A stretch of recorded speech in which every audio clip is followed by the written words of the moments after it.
Are we live? Yes? Yes. Yes? Okay. Good evening, everyone, and welcome to our last board meeting of 2020. First item is we are all going to rise the pledge.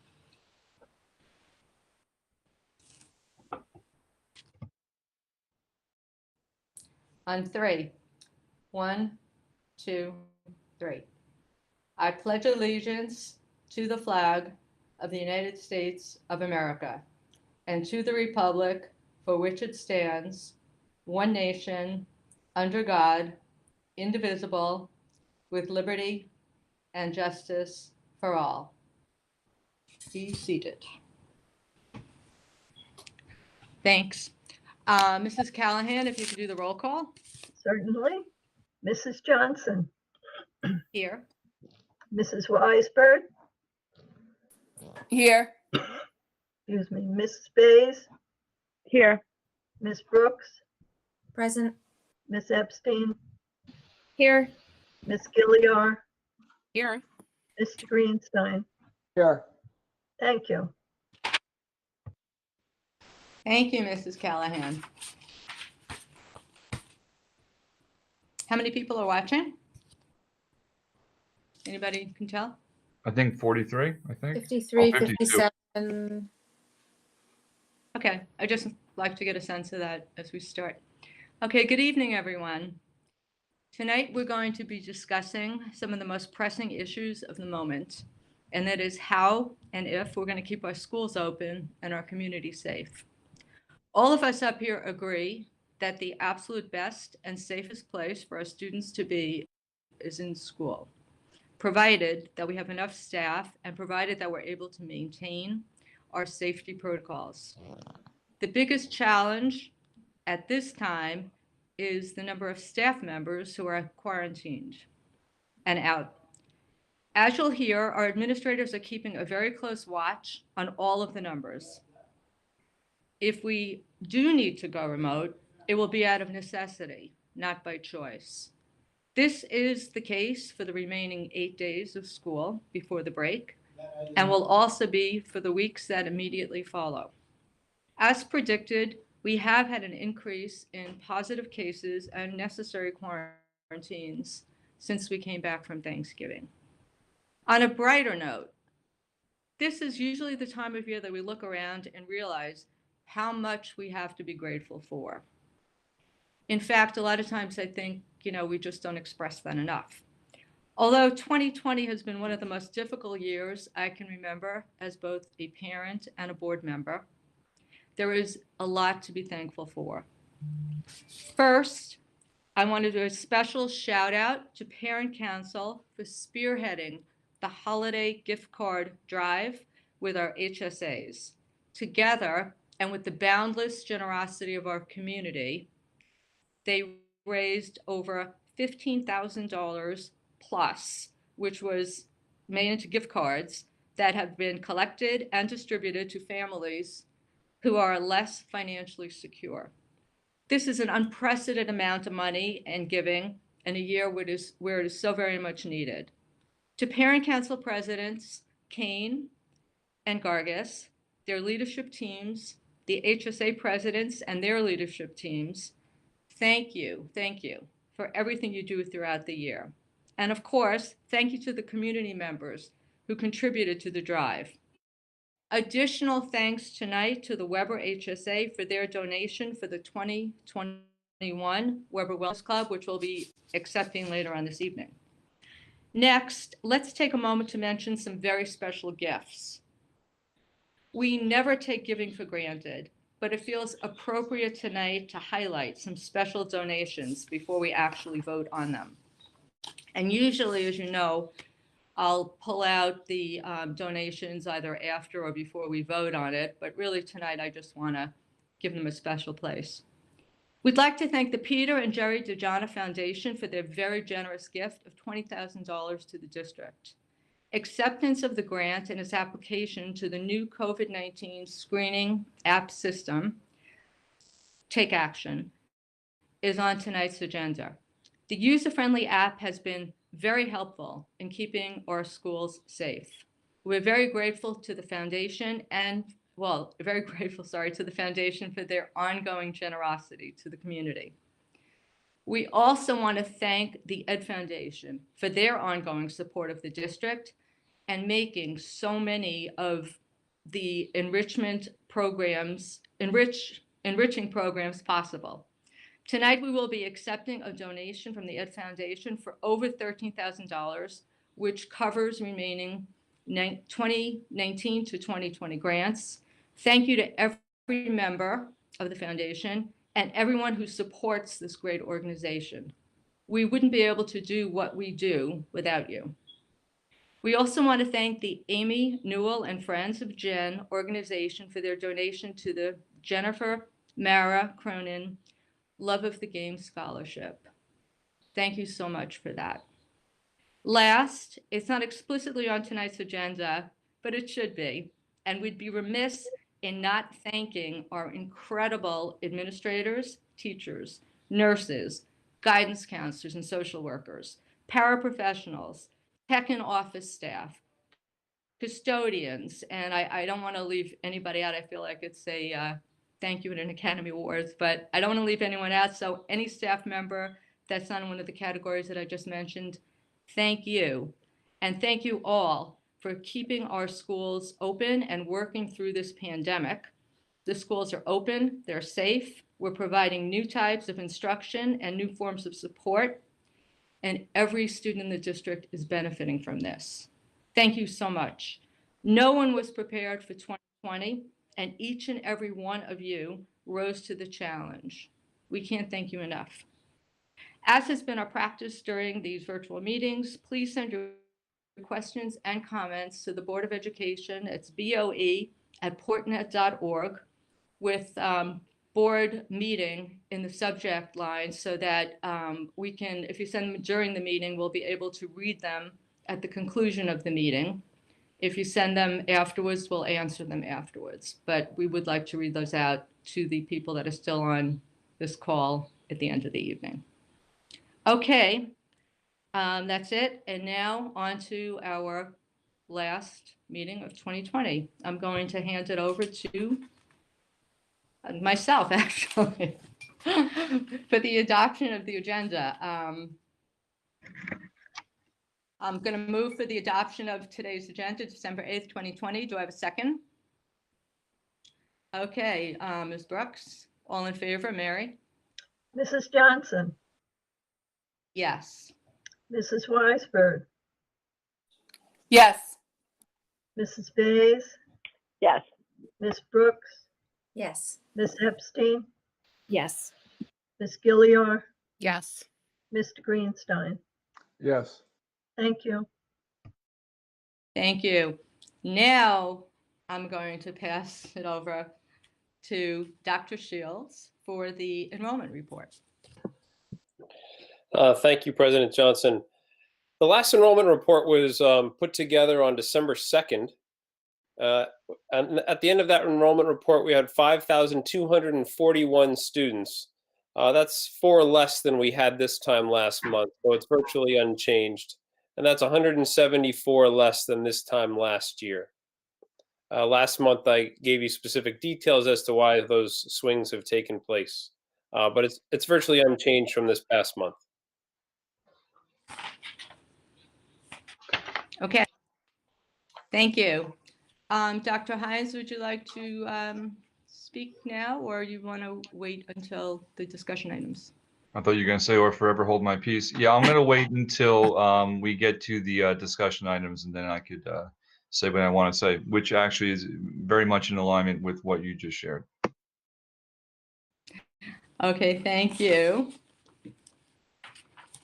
Okay, now I'm going to make a motion to accept the minutes of October 27th, 2020, November 10th, 2020, November 30th, 2020, and that's for board meetings.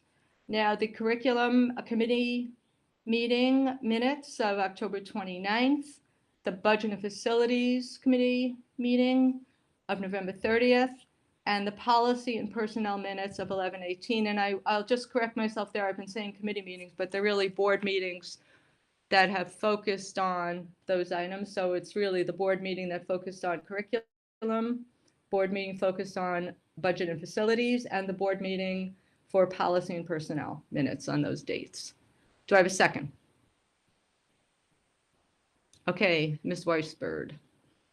Ms. Callahan, if you could do the honors.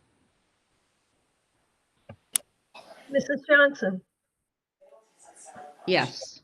Mrs. Weisberg, Yes. Ms. Brooks, Yes. Ms. Bays, Yes. Ms. Epstein, Yes. Ms. Gilliar, Yes. and Mr. Greenstein. Yes. Thank you. Okay, thank you.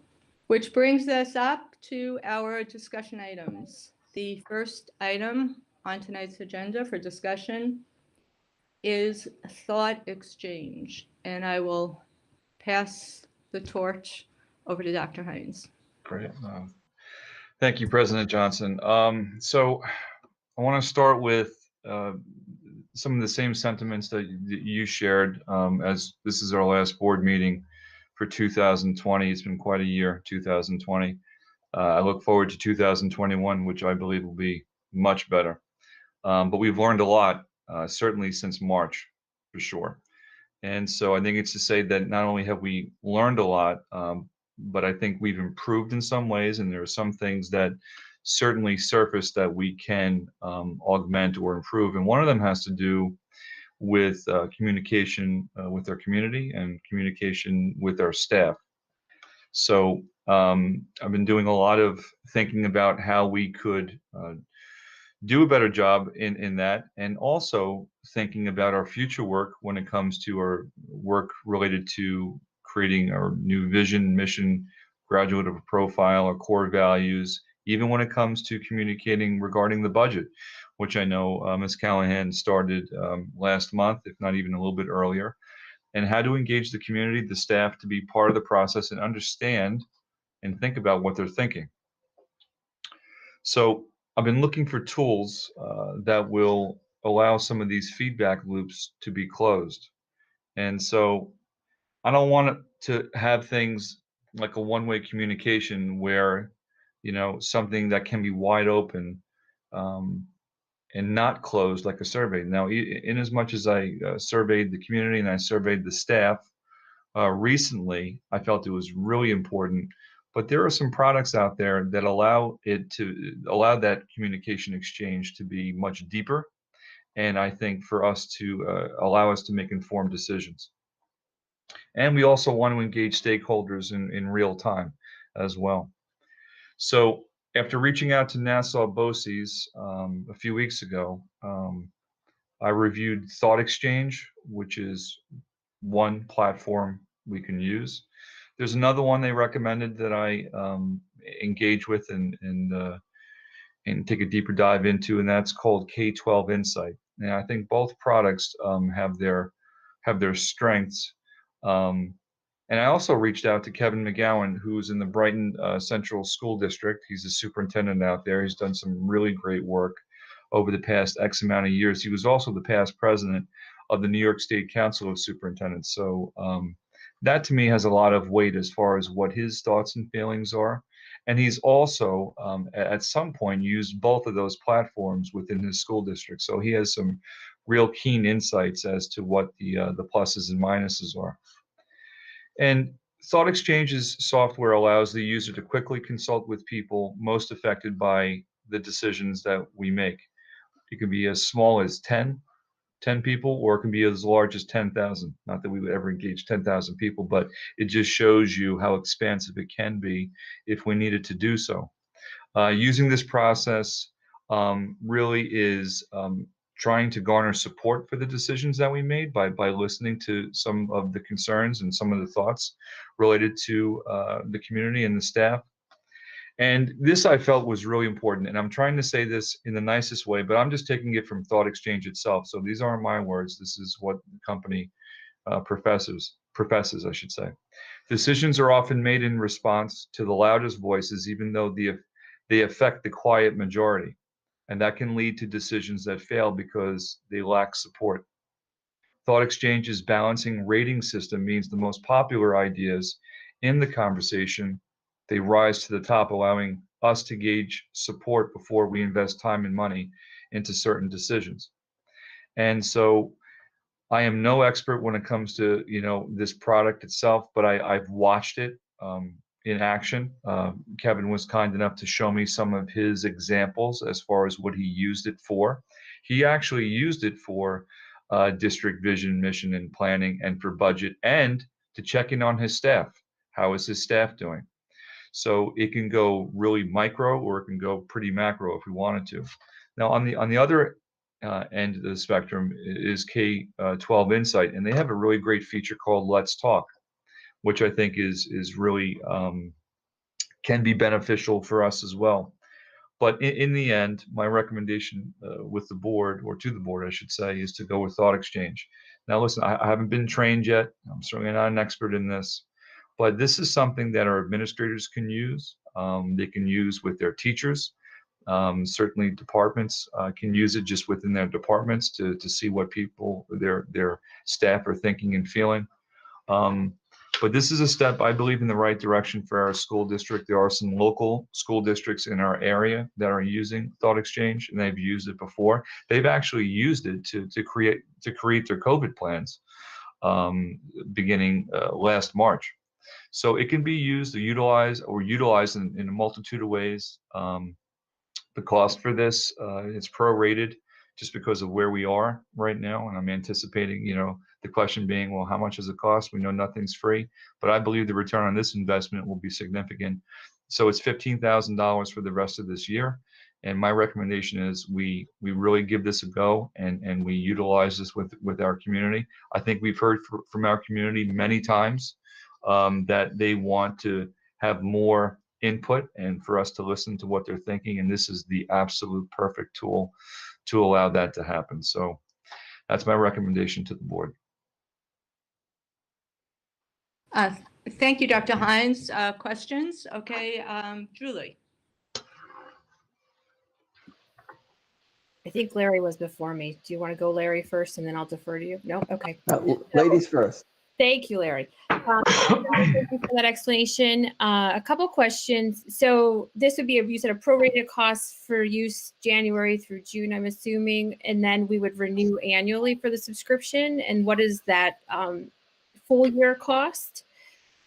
And then my longer question is, how do you have like a plan laid out, like a frequency, or how do you implement this or roll it out to the community, as well as it sounded like you're going to use within your administration and also down to your teacher level, department heads, etc. Do you have a plan or idea on that? I do. Well, right now it's for, I will say, district office to be trained first to utilize it. I would like to use it with both our community and with our staff, almost like wellness checks for our staff, and certainly for the community. We can, like I said before, we can use it in a multitude of ways. But I think when we look about our work from January to June, I think that is a great way for us to engage in the usage of this, to see how it works, to see if we like it, and to see if we can grow with it. And if we do, then we would certainly renew it for July, which is then what I'm planning for us to do, is to begin the strategic planning work that would take place as well. So to me, I see it as becoming a tool and part of our DNA moving forward. When I spoke to Kevin McGowan, he said it changed the way that he was a superintendent. It changed the way that the board heard information in real time and allowed them to hear things that they necessarily wouldn't hear before. And it also allowed the building principals and directors to really engage with their staff and their parents, if they so chose to move in that direction, in a way that was very different. The biggest difference is it's not like a survey with a Likert scale, right? It's not fixed. It's something that we can throw an inquiry out there. And I'm only using this as an example. I'm not saying we're doing this, and this is not to be a trap, like I'm setting something. But let's just say, would the community support, budgetary wise, instead of going with the 1.9, would you feel comfortable with the 2.3, and knowing what that difference is and seeing what those examples are. And then what happens is people, the community, comment on it, and then everybody comments. And then what happens is the community sees other comments in real time, and they actually rate on a scale 1 to 5 what they thought of that comment. And then what we would receive is a dashboard report as far as what those comments meant and how high they would move up on the rating scale. So we can really see over time what the community is really thinking and feeling. And that is something I think, I've heard from the board many times, we want to move in this direction. And I think it's going to change the way that we engage with our community and staff.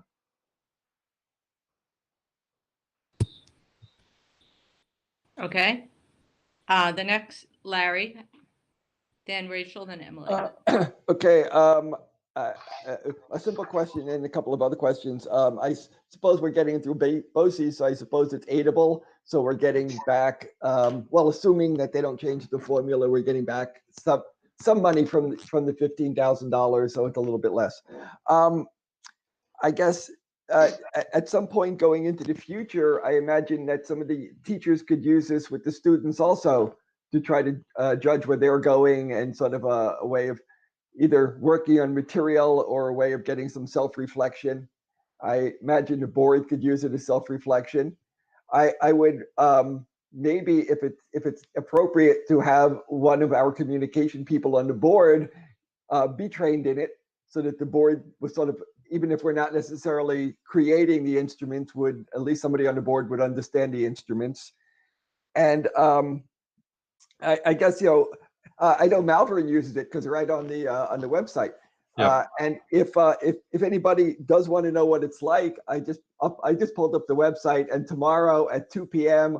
and a week from tomorrow at 2 p.m. there is an online sales pitch from the company if we wanted to sort of get a brief overview of how it works. So and that seems to be free. So anyway, I've seen it used, and I think it's a great tool. And I think the fact that it's open-ended and doesn't require as much That's right. direct input as the other one makes it a valuable tool. And I think our communication is not our strength. So what we can do to bolster it and get better feedback from the community is a good thing. Thanks, Larry. Rachel is up next. Thanks. So I think it sounds like a great idea overall. And I think that, better communication is something that the board has been talking about for a long time. I think better communication is something that you started talking about basically with your first breaths as you stepped into the district. I have a couple concerns overall about it. First is the cost, right? Just the cost in a year when we don't have 2 pennies to rub together. And when we are heading towards a budget season that I think that we're all concerned about. But I agree with you that two-way communication with the staff and two-way communication with the community is a priority. And I believe what you're telling us is you're envisioning this as a tool that will hopefully ultimately help us better assess what our priorities should be, which may help us budget better, which may help us understand how and where we should spend our money. And so it's a big picture, long-term investment towards hopefully making better decisions. The second concern I have is kind of a philosophical concern, because you're still potentially only hearing from a self-selecting group of people who answer and engage with the tool. Is there something built into the way this is done to try and encourage more and more participation, so that we do have a bigger sample set? And the last piece, which is connected to that concern, is that we still very much have to be, and I think want to be, a district where our administrators are making the ultimate decisions, and that we're not having what looks like a straight up vote among the staff about what direction we go in, or a straight up vote among the Sure. community about what direction we go in, because the reason we have very educated, experienced administrators is because you do have more experience and a deeper understanding of the issues than somebody can gain in the time that they respond to this. But I have a feeling that you're going to tell me that, of course, that's what it's going to be. It's to have a barometer to understand where the community's thinking is. And in that way, with those concerns just voiced, I'm very much supportive of it. I think it's wonderful that we want to make sure the communication is improved here. Yeah, I appreciate that, Rachel. I think, you know, to your point, as far as level of engagement with the community, I have to say, you know, even when I sent my survey out, it was a pretty decent sample size, and I only left it open for a short period of time. I think it will grow the more that we use it, to be honest with you, and I think that the more that the community knows that we're using it. As far as it being, you know, the ultimate decision maker, I think it provides us with real useful information. But like anything else in life, you know, we provide a balance. You know, it's not going to make a decision for us, but it gives us more data to, I think, to really contemplate. And I think to be, you know, I've spoken to other superintendents too who have used it. You don't have to use it all the time, but I really do just listen to my short period of time here. I've heard the community and staff yearning for the ability to tell us certain things and to weigh in on certain things. Doesn't mean that we're always going to go in that direction, but at least we know what people are thinking and feeling. And I think that's going to make it just make our school district stronger in the long run. Thank you. Thank you, Mike. Emily, you're next, and then Deb. Thank you. Actually, Rachel had shared some of the concerns that I had, or questions that I had, and the main one is we need to make sure that we get participation from everyone, you know, from a greater sample, you know, a greater sampling, so that, you know, if we have a product and it's not being used by the vast majority of our parent population, then it kind of could have been a survey that we created on our own. You said that you wanted to have give access to this to other areas, you know, teachers and down the line. Is that possible? Is that one of the, so it's not just one user, you know, like you know, it could be used by anyone that works in the district. Okay, great. That was the other question that I had. Thank you. Thank you. Deb? Thank you. So I share some of the same concerns. I was going to say that within the school population, it's pretty easy to reach your target audience, but where the budget is concerned, it's registered voters. And so I'm assuming the company knows how to reach those people, but reaching them and hearing from them are two different things. So I just wanted to say I'm all for enhanced and increased communication. Don't get me wrong, but if it's going out into the void, then it's not helping us. I wanted to know if everything is anonymous Yes, for this. it is. And Correct. if it is, how do we ensure that the people who are responding are actually people who should be responding? I think it's easy to control more within the schools, but if parents are concerned, why is the email system not working?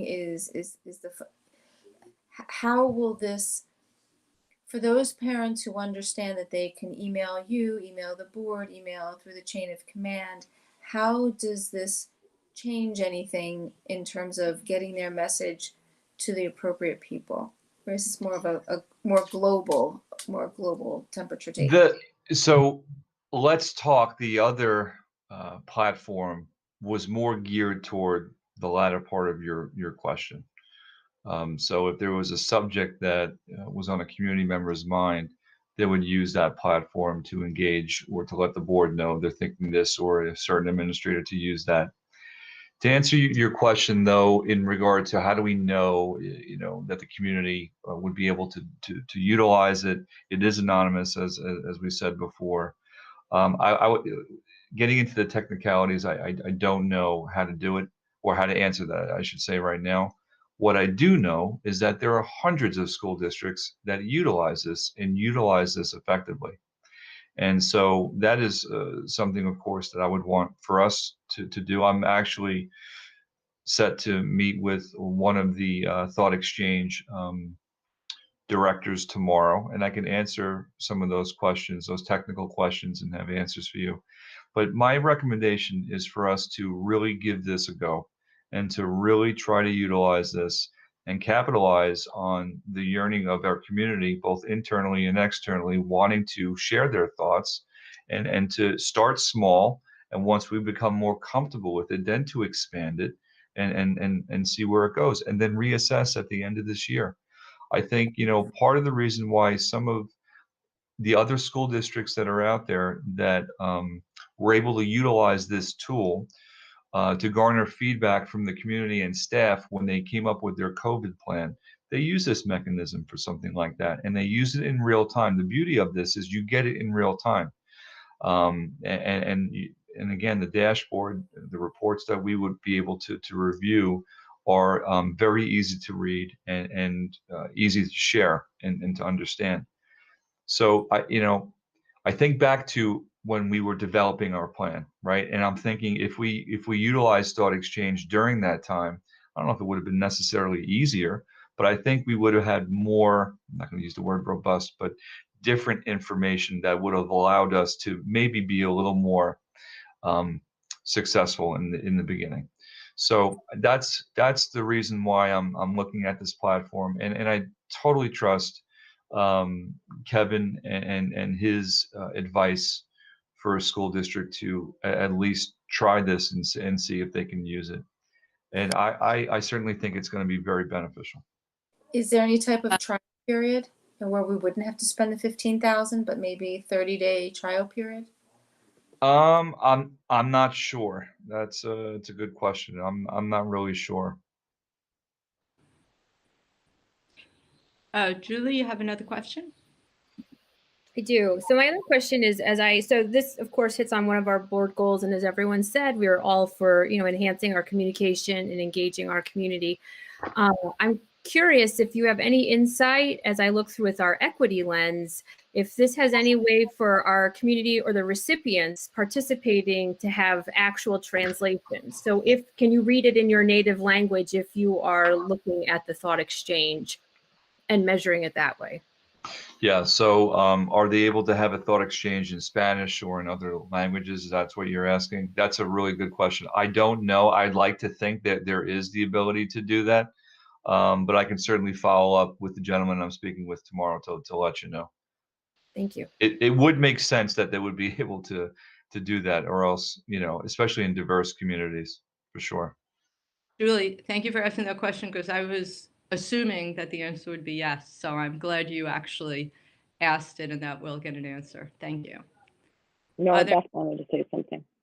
Oh, sorry, I didn't see the little hand. That's okay. I just wanted to comment a little bit back on what Deborah was asking. I think that this is very different than communicating via email or gathering information from community members that are choosing to sort of push information to us. I don't know if Dr. Hines, you want to speak to that, but I know from my experience as a board member, 99.9% of the time we hear from parents only who are unhappy. I think we very rarely hear from people who are pleased or happy with the direction that we're choosing or whatever. Those people to say, okay, they're doing what we want. So I think something like this gives us a broader picture. And I don't know if you want to speak to that, Dr. Hines, but I feel like maybe that's the direction you're looking to go. It is. Say, like, you want to make sure it's not the loudest voices. Exactly. And we should always listen to any voice, but sometimes if we have 20, 30, parents or community members, it doesn't mean it's representing the whole community. And in as much as it may feel like that when it's happening in real time. And I think this type of platform allows us to really dig into whether it is a large part of the community or just a small subset of it. And to answer the question, Deb, about or Rachel, I'm not sure who asked, but it was a great question about a different language. I just looked it up. Yes, you can. You can add languages, and it'll make that Really? exchange. Thank you for that. Am I missing anybody's hand before? Okay, so this is on tonight's agenda for the vote. It is, because my plan is to start using this right after the new year, is to, see what we can do, with the week and a half we have left for potential training, and then to really hit the ground running come January. Okay. All right, I'm going to move on to the second discussion item. And that is, it's listed here as our COVID testing plan. And I will turn it over to Dr. Allen to explain the plan. Is that? Well, yes, and thank you, Dr. Allen, for joining us. It seems like you're here every week anyway, but we certainly appreciate you being here.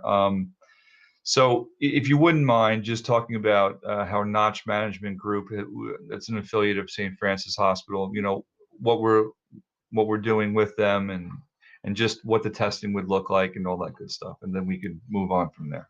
Sure, no problem. So we were able to connect with actually Dr. Muhlbauer over at St. Francis. He's the chairman of emergency medicine. And so Notch Management Group is kind of an offshoot of St. Francis, and he's affiliated with the group as well. They, in anticipation of all of this going on, created a subset called House MD, which is basically a mobile testing site, for lack of a better term. They send an entire team to wherever. They were doing it in businesses. They've done it in a couple of school districts already. And now with all the yellow zone testing popping up, or the idea at least of the yellow zone popping up, they're working with more and more school districts. Their team consists of a nurse practitioner, RNs, PAs, EMTs as needed, and they will send the team to us and basically work out a schedule with us in terms of whatever we need to do. If we need to do a rotating schedule where they're at Schreiber one day, Weber one day, and then each of the elementary schools, they'll do that. They kind of schedule themselves in 4-hour blocks, and they do perform the rapid testing. Because, and this is a separate issue I think we spoke about at the forum, Nassau County is not what they call an LSL, which is a limited service laboratory.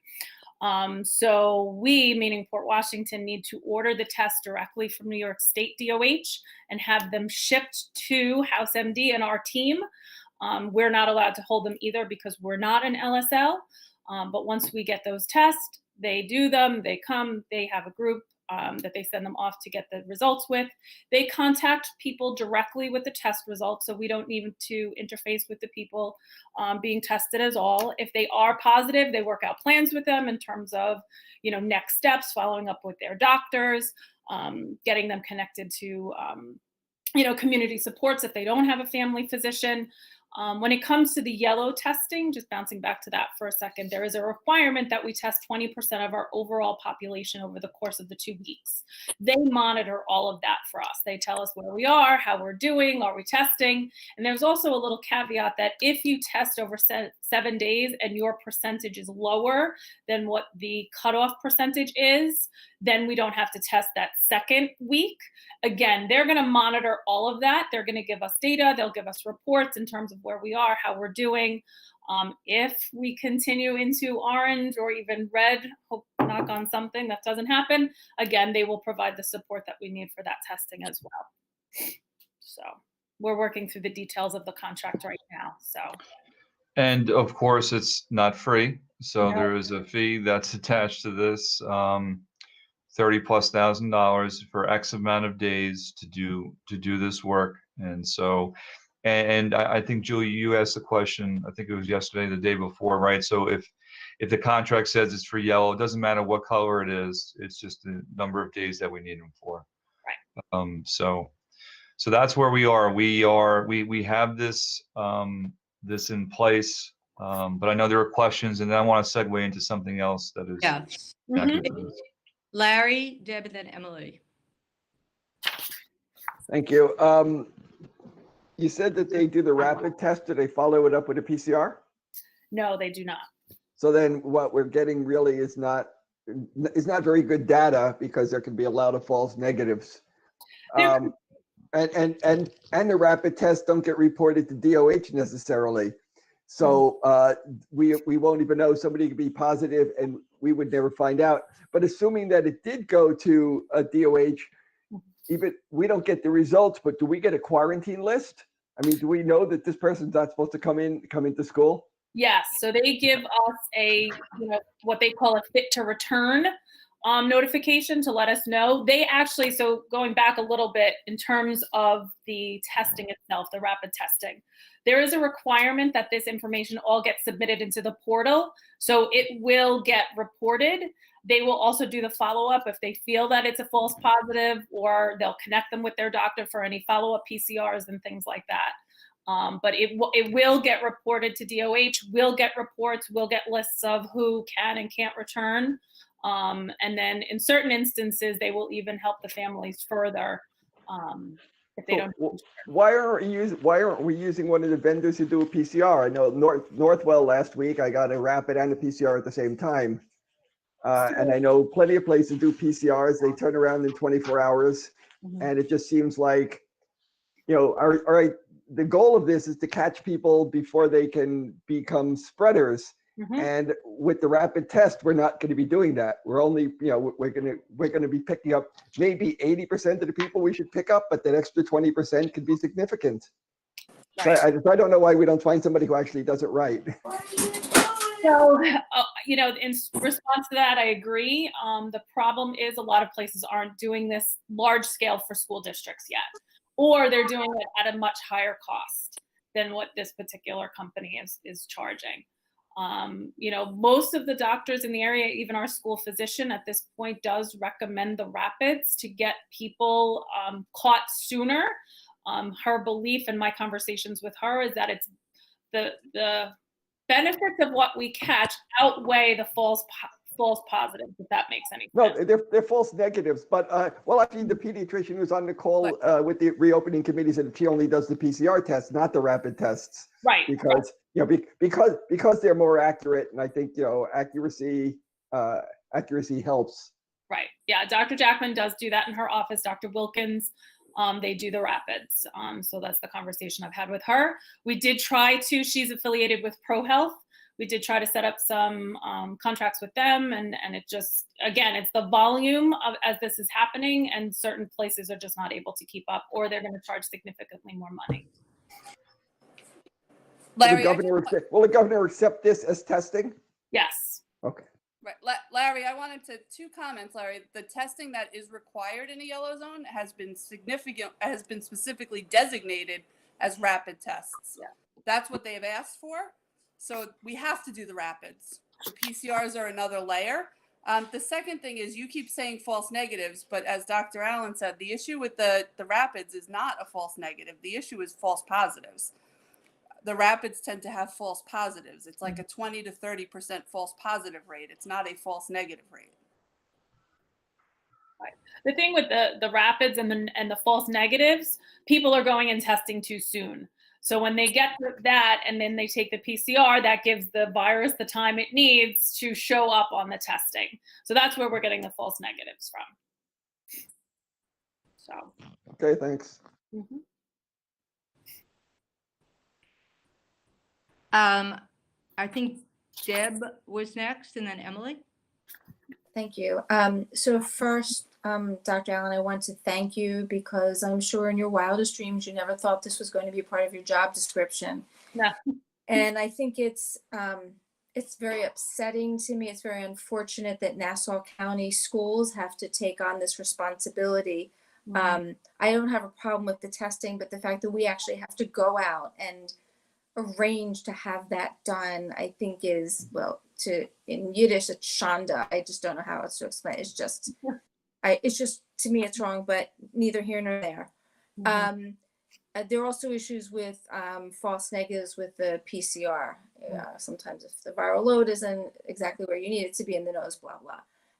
But my main question is, signing this contract, we haven't been designated a yellow zone yet. I'm going to look for some wood, right? We've not been designated a yellow zone. But this is to tee everything up in case we are, so that we don't have to try to invent the wheel at that point. We have our ducks in a row. What does signing the contract obligate us to do if we never need to use this affiliate of St. Francis, House MD? Are we relieved of any financial obligation under the contract? In other words, is it we start to pay them money only when we need to use them? Yes, we're only charged for sessions that we use with them. And they will send the results directly. I think, did you say directly to, do they send it to Nassau County Department of Health? Because I'm wondering about the loop, right? This loop, I feel like, Sisyphus pushing the rock up the hill, this loop, we're always, the community members are usually telling us that they're positive days, maybe even a week before we hear from DOH. So what is the loop that we put ourselves into with this arrangement? So that's a good question, because at this point, and all of you, I think on the board know that you're right. We're getting information from the community. We're calling DOH. We're telling them they don't even have, Dawn and I were on the phone with them this morning. They're not even in the system yet in some instances. And we're talking about cases from days ago over the weekend. So we're kind of making decisions on our end of what's the most safe thing to do, getting guidance from them and hoping that within 72 hours, they're going to start being in touch with people. But part of what House MD will do is monitor that quarantine period for us. So in the event that DOH never gets to them, they will be giving them clearance to return or let us know that they need to stay out longer. So they're going to be helping a little bit with that. And hopefully DOH will catch up. But thank you. Emily? Thank you. So first, I do want to thank Dr. Hines and you, Dr. Allen, for being proactive. Like you said, we have not been designated a yellow zone, and knocking on wood, thank you for being prepared in case we are designated. So I definitely want to thank you. So the cost is for use, but are there other costs that we as a school district are going to incur that has nothing to do so much with House MD doing the actual testing? For instance, the data that needs to be input, will they be inputting that data? There needs to be a room designated for the testing. Does that mean that we now need to put that, space-wise?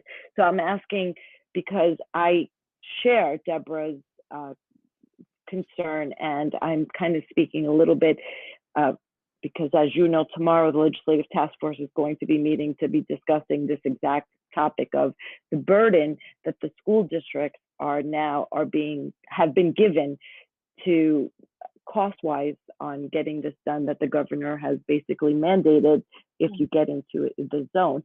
So what other costs will there be to our school districts other than just the 30,000 plus, check that we would write for usage? Is my question. So from reviewing the proposal and the few conversations I've had with them, it does not, knock on something, appear that we will have any additional costs. Yes, we have to designate a space. And speaking with Don Bullerman, we'll probably have to use our nurses to help facilitate the appointments for, I don't know what else to call them, but getting people down, checking people in and out, perhaps a para that might have to man the room also. But they will do everything once we get them in the room. So it does not appear that there would be any additional charges at this time. And in other other districts have started to contract with them also. I've spoken to a couple of other local directors that are using them, and they don't seem to think there's additional fees to them either. Some districts are considering drive-by outside, so nobody even comes into the building. They're just completely outside. They do everything, and then there's no cost at all. At this point, we're talking about setting up a room inside where the nurses would be around. If we need to isolate, then we can do everything safely. Thank you. Sure. Yeah, the only thing I would, I'm sorry, just real quick. The only thing I would add to that is the time factor, as far as how much Dr. Allen's put into this, or others that have been cleaning rooms, like in Weber, they just cleaned out a whole different room to move stuff to make it available. to do the testing. So I don't know how you can quantify that as far as a cost, but it is time that does cost. Right.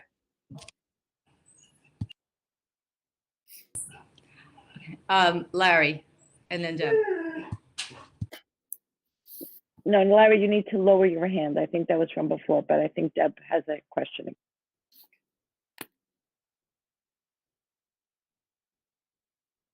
Deb, you're muted. Deb, you're muted. Thank you. Not sure if this is my lane, but I was just thinking logistically, we're having kids tested, and if we get I mean, I hope we don't, but if we were to get a bunch of positives, like boom, boom, boom in a row, where do we put all these children? I mean, I'm not laughing at because it's funny. It's almost like a comedy of the absurd. Where do we put all these children until their parents come to school to pick them up? I mean, I hope we don't get to the point where we have to start testing everybody, but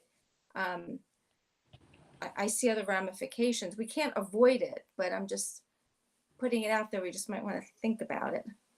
No, it's a good question. I think, my initial conversations, or I should say emails with the principals, is just about, let's find a location. Do we all have a location in a room that we can do this with? And then, like I said, I've had a couple of brief conversations with Dawn about some of the logistics of it all. And I think as we move forward in planning this and the schedule, those will be some of the conversations we have. Right now, each building has one isolation room, but yeah, to your point, if we start getting, a bunch in a row, where do they go? So definitely worth a conversation. Sure. Thank you. Thank you. Are there any other questions for Dr. Allen? Okay, Dr. Hines, do you want to continue the conversation? We were going to. I do. Yeah. Yes. Yep. So let me start with some numbers that I think it's important for the community to know. It's been a really tough, I will say, 2 weeks, 2.5 weeks, as far as staff members. I know Dr. Shields, Dr. Mioli speak to our principals often. I'm certainly speaking to them as well, as far as the difficulties of coverage when we have our staff members out who have to quarantine for one reason or another. So let me just share some numbers with you by building so we can get a general understanding of where we are at this moment. We have 58 total staff members who are quarantined at the moment. We have 10 at Schreiber right now. We have 8 at Weber. We have 10 at Daly. We have 16 at Guggenheim at the moment. At Sousa, we have 5. When we're waiting for one of our staff members for a result to come back. 9 at Salem. And then, believe it or not, we have 0 at the moment at Manor Haven. So that's some good news for sure. But what happens is it's becoming increasingly difficult to cover certain classes or to cover classes in general. And we're really finding out we don't have the bodies to cover those classes. And there was thoughts today, I'm looking at total teacher absences, so you're hearing the quarantined staff members. But if we're talking total teacher absences, I'm going to go back to yesterday, which was Monday. Schreiber, we had 15 teachers who were absent. Weber, we had 14. Daly, 2. Guggenheim, 3. This is on top of this. Manor Haven, 2. Salem, 2. And Sousa, 3. Now, it's increasingly getting harder and harder. And I'm going to tell you right now, especially at Weber and at Schreiber. I am really concerned about those 2 particular schools, and certainly Guggenheim with 16. But Weber and Schreiber, we are this close to potentially closing until the end of next week into the new year.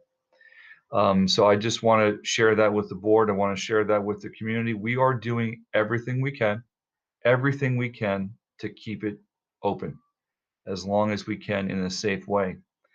But the law of averages may average out before the end of next week. And so I just want to share that with you, coupled with the fact, I looked at the dashboard today. I look at the dashboard every day. This is not just here. This is in other school districts. You know, we have, not to mention other school districts, but I will because it's public. So I'm not saying anything out of turn. Great Neck, they have 80 students and teachers that have tested positive. Syosset has 68. North Shore has 52. Us, we have 62 at the moment. And so when we think about the total number of cases, the frequency, and I mean, I know community members have seen all my emails from yesterday, right? And certainly from today.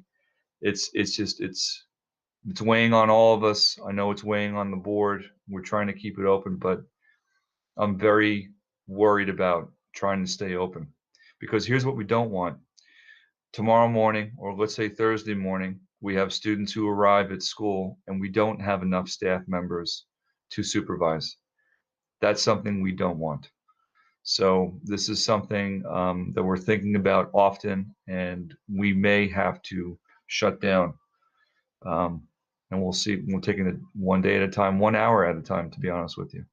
So I just want to share that with the community, President Johnson. And listen, you know, we're trying to keep the secondary schools open, but the elementary schools are not that far away either. Guggenheim is holding on by a thread. I can tell you at 16, that's for sure. And Daly is not far behind. And I'm trying not to bring bad news. I'm just trying to be realistic. And kudos to the principals who are doing everything to keep these schools open. And I mean everything. And to the teachers on the front line and the paras and everybody else that's there covering for different people who can't be there because they're quarantined, again, for one reason or another. It's a team effort, but we'll see what tomorrow brings. Thank you, Dr. Hines. And I know I speak for everyone in thanking the principals and the teachers and the staff in holding that front line and doing everything that they can, and, you know, coming in every day and keeping our kids in school and safe. But it's clearly becoming more and more difficult with these numbers. We do have questions. I'm sorry that I don't see whose hand was up first, but Emily. It was Deb. I think Deb was first. Okay, Deb, go first. Emily, I can let you go first if you want. It's okay. Okay, I just have a quick comment. I just want a clarification that the reason for if we have to go remote for Weber and Schreiber is not because of our students testing positive or staff. You know, I just want to be clear that our buildings are, the protocols that we put in place are working. This is something that we would have to do because of staffing issues, and it could be that staff members have family members that are ill and that they, you know, from their school district, that their kids have to quarantine, and so they're quarantining, or, you know, perhaps I just want to, I guess my point is I don't want anybody to hear our discussion and think that we have issues in our schools. I wanted to make that clear, that it's issues of staffing. And so that's that point. The other question that I have is, if in fact we do have to go remote at Weber and Schreiber, is it possible to use some of the paras or TAs that staff that we have at Weber and Schreiber and bring them to schools such as Guggenheim, for instance, to help keep our elementary schools open? You know, we all know and we all believe that keeping our schools open is our number one priority, and particularly for our younger students. So is there a way to do that? So yeah, let me go back to your first point and question. Yeah, everything we're doing within our schools has been working incredibly well, really, very, very well. The fact of the matter is, you know, us not having enough people to cover has nothing to do with the protocols and procedures we have in place. It's just that we don't have the bodies to cover for them. And this just happened in Long Beach. They just shut down 2 schools for 2 weeks.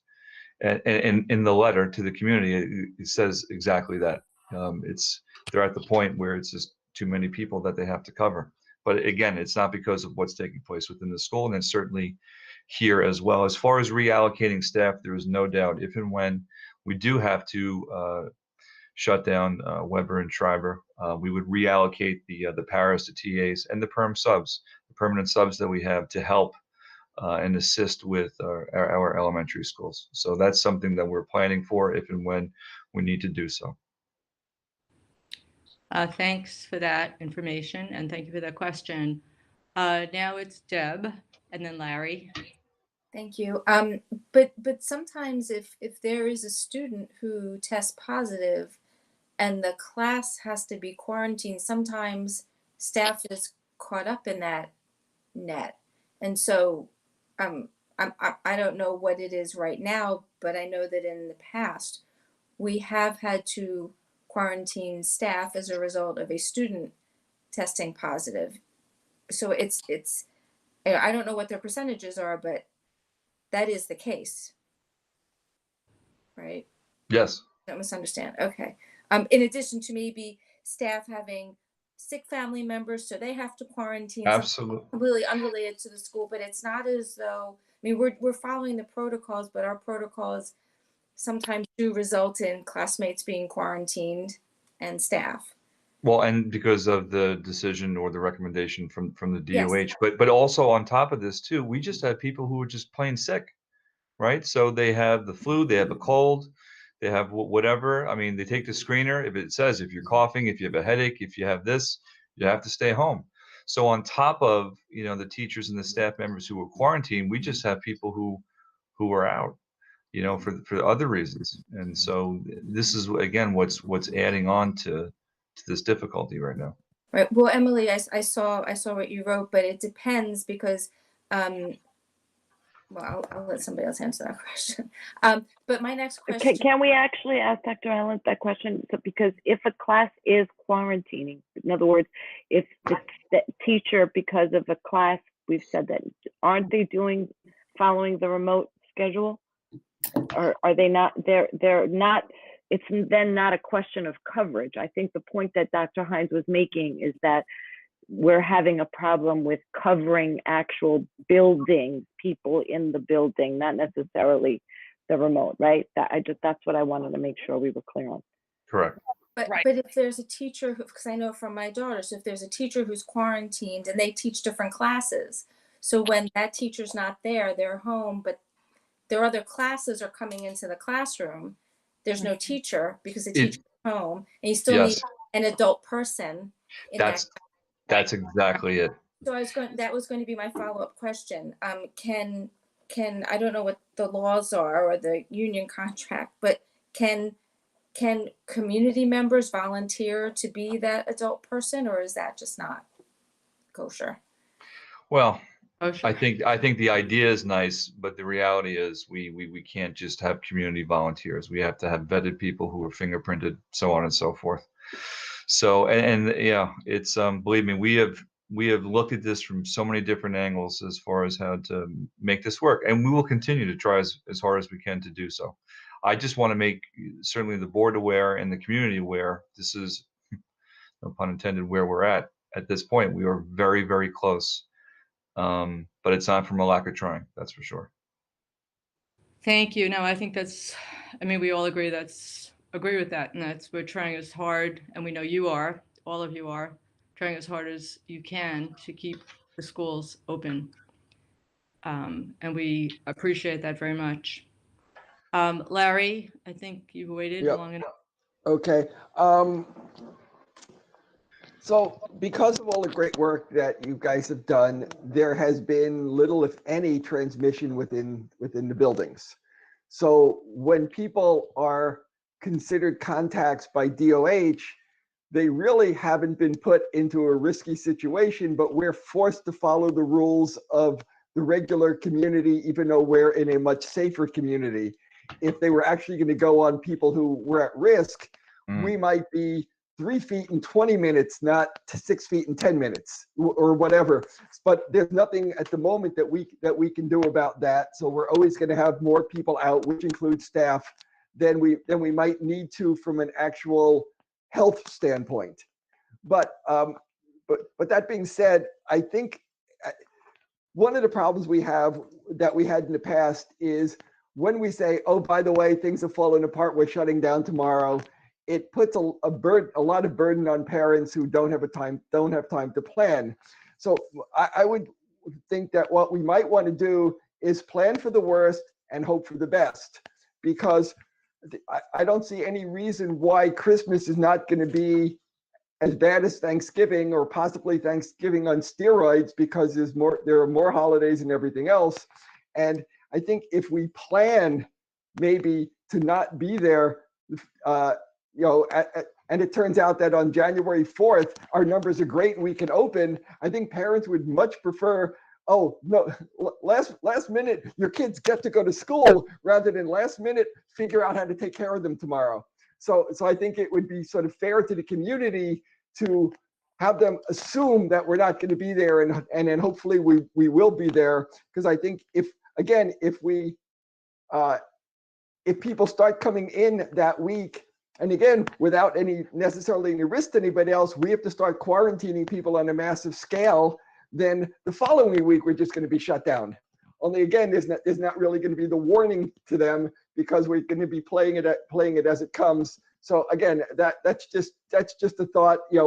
Are we better off budgeting for 5 days and hoping we don't need them, rather than saying, gee, we'll do it, and if at the last minute we'll give you 24 hours notice to deal with it. So it's tough to answer. But I'm going to answer the way I'm feeling, at least at the moment, which is I wouldn't right now recommend to the board that we, let's say, close for the first week after the December break. But I think the parents should know, because Stephanie, Dr. Allen, and I and Dawn will monitor what's taking place as far as how many cases are surfacing over the break. It's not like we're going to take a 2-week break from the DOH or from any of the data that's coming in and then reassess where we are at the end of December. And believe me, if we feel that those numbers are way too high and it's just not doable or tenable, then we would keep it closed. But I think our parents should know, because it is a burden for them if their kids are home. And it's great for kids to be in school on top of that. That I wouldn't recommend it right now, but it is a possibility that it may happen. And the sooner, of course, they know it may happen, the better it is, so they can plan. But they should plan anyway, because that is the worst case scenario. And I don't think it would be for a week. I probably think it would be for 2 weeks, unfortunately. Listen, we were, yesterday, we thought Weber, we were going to have to quarantine 23 teachers at one point, just because of what transpired. Thank goodness it didn't have to happen, but that can happen. That scenario can happen at any given point on any given day.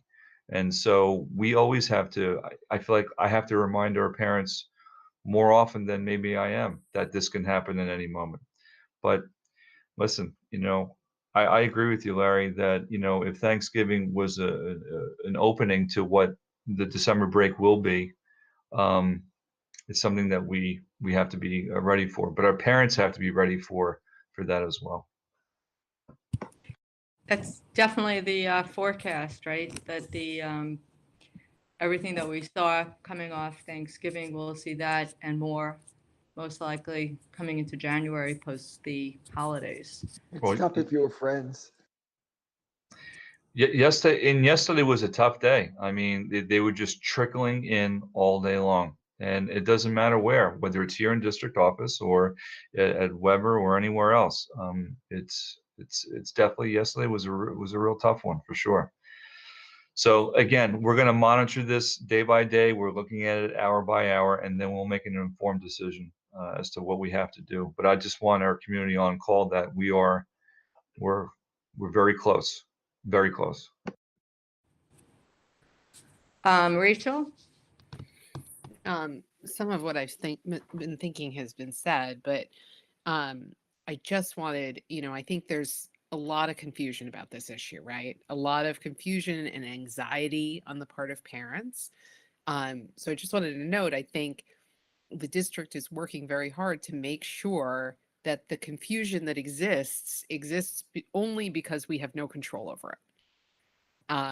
That the procedures behind the scenes are working very, very well here. We have amazing professionals who are totally on top of it.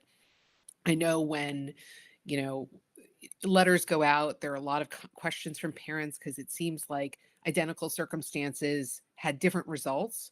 What you should assume when you see those is that those were not identical circumstances. There were different factors behind the scenes that led to different decisions. And that's the piece that we don't have control of. We don't have control over what the numbers look like. The district does not have control over what the numbers look like in Port Washington. We don't have control over the governor's decisions. We don't have control over a lot of things that may push us to closing. But I think every administrator here, if I can be so presumptuous to speak, and the board here understands what has come to be clear over the past couple months, which is the way that school is running is actually very safe. Much safer than anybody expected it would be. And unfortunately, the overall policy of the governor and COVID response hasn't quite caught up. And so the systems that are in place might lead to us having to shut down schools when in fact that might be a very safe place for children to be, even if the numbers are going up around us. So I think the district is doing its best. Everyone's going to keep everyone posted and hopefully we won't have to close. But the last thing I wanted to say is just remember, Port Washington residents, think about yourselves as part of a social contract. Think about this philosophically and think that there's an implied agreement between all the members of the society in Port Washington to cooperate for social benefits. And the social benefit here is that we get to keep our schools open if everybody behaves the way we need to behave outside of the boundaries of those schools and keeps each other safe. And I think over this next month, it's going to be very tempting to just do this or just do that and assume it's going to be fine. But those are the actions that are going to result in us having to close, and it will be out of our control at this point. So all of us individually, let's do what we do have control over and try to get through this together. Thank you. Well said. Any other comments about where we are on this item? Okay. On to our third discussion item, which is Weber Wednesday. We have gotten quite a few emails from community members as it was listed on the agenda, and people have quite a bit to say. I think Dr. Mioli will give us some background and where we stand with it right now. I will. Thank you. So let me just start by, going back to the summer because I know it seems like a lifetime ago, but I just want to set the table in terms of where the Wednesday came from. So when we decided to go to hybrid at Weber, where half the students come in 2 days a week and all of the students follow their remote schedule on Wednesdays, that was actually a pivot that happened in August when we realized, that we were gonna, in order for us to even get half of the kids into the school at the same time, we were gonna have to move a lot of furniture out, and we were gonna have to redo the schedule. So Mrs. Javelin and the instructional committee, they basically redid the entire master schedule in August to keep students in pods and in place, and to basically have most of the teachers move around to minimize exposure in school. So, I chaired the big committee, the instructional committee. Dr. Shields chaired and still does the reopening committee, and those committees met all summer. And the plan that we opened with in September actually was very smooth. It was a really excellent plan, and as we've been talking about for the last few minutes on the last agenda item, I think it's led to a lot of success, particularly at Weber, in terms of safety. So the remote day was put on Wednesday intentionally. It was put in the middle of the week so that teachers could monitor the students in the beginning of the week, and then they could see half of their students and then see all of the students together on Wednesdays, make some adjustments, and then see each half again for the rest of the week, the second half of the week. It was also put in the middle of the week for weeks like this. You just heard a report about how the incidences have gone up this week. So it's a kind of a breather day in the middle of the week to, again, limit exposure, where only the teachers would be in the building.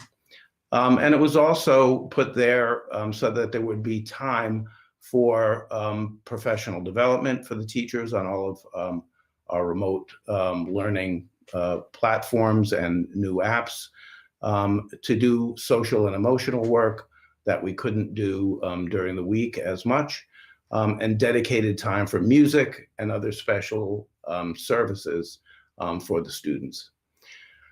So this issue came up about a month ago, beginning of November, in terms of, had the Wednesdays run their course. And I walked the building during a couple of Wednesdays. Actually, the superintendent joined me for one of those. And we went around and we observed what was going on in terms of teachers working together, planning, having professional development, and meeting with students. And I met with Mrs. Javelin and the Weber APs. I agreed with their assessment at that time that there was great value to both students and teachers in keeping that day remote. We also, agreed to look at some changes, and some changes have been made, and we agreed to continue to evaluate the situation. So over the past 4 weeks, the Middle School Instructional Committee has continued to meet, and I think that's, very important for everybody to know. It's not like we're not, looking at the situation and evaluating it on a regular basis. That committee continues to meet on a regular basis. So, and discuss, not only Wednesdays, but a lot of the things that are going on, but particularly the use of those Wednesdays. Mrs. Javelin and the APs have sent out a student survey to get input from the students about, again, a lot of issues, but those Wednesdays in particular. And Mrs. Javelin and the 3 assistant principals have begun meeting personally with small groups of students, not personally, virtually, but I mean, individually, I should say, or in small groups, with students every Wednesday to make those personal connections, and again, to increase that social emotional component on the Wednesdays. Also, one of the things that, I've heard a lot and I've witnessed when I've gone around on the Wednesdays is, a given teacher meeting with all 5 of their classes, or all 4, if you will, so that there are, literally 100 students on the meetings. And so with the new tools that we have in Google Classroom and with Zoom, the teachers have started using the breakout rooms to reduce that paradigm and to make the Wednesdays more personal in terms of learning. That was slow to come, but it is happening now. And the last thing that that we've initiated, or the middle school has initiated, is virtual assemblies. They've been researched and booked again for these Wednesdays. So at this point in time, I'm seeing a couple of things that I think are important to report. First of all, there's been really significant improvement in the music program because of Wednesday access. It's really the only time where we can get large groups of students together for the performing groups. And it's also one of the major times where the music teachers can access students for their sectionals and their lessons and that type of thing. So I think that's important to point out. You know, a lot of the things that we're doing in remote and hybrid learning are compromises. And if we were to do away with the Wednesdays as we know them now, it would significantly impact that program. I think it's fair to say that there's less need now, a third of the way through the school year, for staff planning and professional development. You know, there's still a need for it. And again, it has served Weber very well. But I think that need is lessening. And again, the other thing that I can report is, frankly, that there's less social emotional learning than I had hoped would go on the Wednesdays. If you watched one of our earlier board meetings or even our first curriculum committee meeting, you know how important that discipline is, or set of disciplines is, social and emotional learning, to the board and to this administration. And I think, you know, that what Beth and the APs are doing in terms of meeting with students has really notched that up a great deal. So the middle school instructional committee is meeting tomorrow, in fact, and Mrs. Javelin, I know, has a number of ideas that she's going to bring forth. They will continue to evaluate these trends and to discuss how Wednesdays will be used moving forward. And the only other two things I want to say in terms of a report to you is in my favorite department, which I think most of you now know is the Not for Nothing department. You know, there have been 11 Wednesdays so far this year. So the total cost, if you will, of using these Wednesdays as we have been, is that, you know, a student, any given student at Weber, might have missed out on either 5 or 6 in-person days to date. You know, if we did have all the students come in on Wednesdays, they'd be coming in every other Wednesday because, again, we're in a hybrid situation. So it would either go to every other day or more likely every other Wednesday.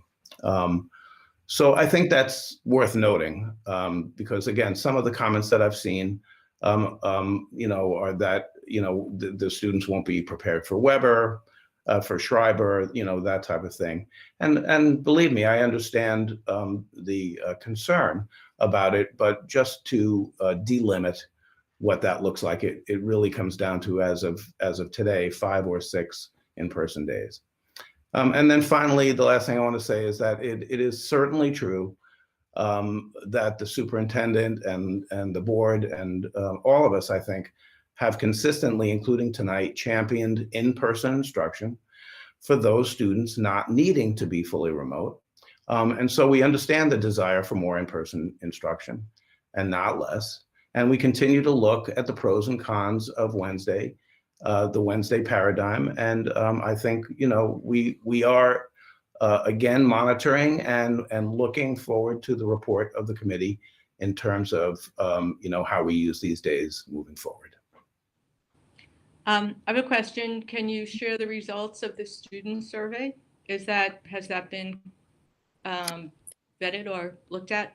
I can't share it. I'm not sure if it has been completed and analyzed yet, but I can certainly ask Mrs. Javelin to share that with us.